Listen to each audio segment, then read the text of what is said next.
P is on the perpendicular bisector of both AB and BC. Which of the following statements is not necessarily true? All right, well, P is equidistant from A and B, so yes, if it's on the perpendicular bisector, then these would be equidistant, so this is true. P is equidistant from B and C. Well, it's also on the perpendicular bisector of BC, so yes, that is true. P is equidistant from A and C. All right, well, yes, this is true because if A and B are equal and B and C are equal, so if the distance from P to A is equal to the distance from P to B and the distance from P to B is equal to the distance from P to C, we can therefore conclude that the distance from P to A is also equal to the distance from P to C. So this is true.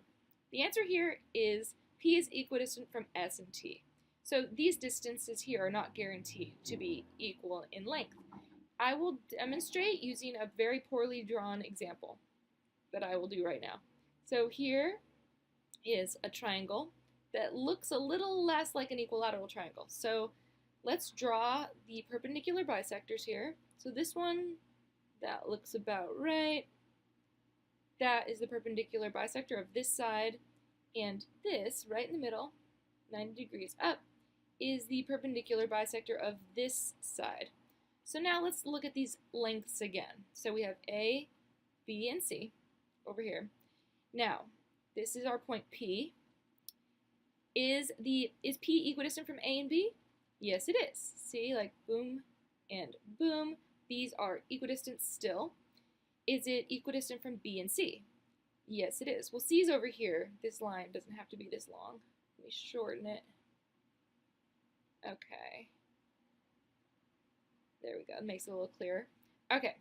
So B to P equals P to C. Yes. Is the distance from A to P equal to the distance from A to C? Yes, it is. Because, remember, this distance is equal to this distance, and this distance is equal to this distance.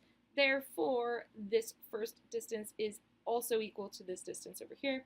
But now it becomes much clearer to see that this distance is not equal to this distance. So in this extreme example that does not look this equilateral, it becomes very obvious that the distance from S to P does not equal the distance from P to T.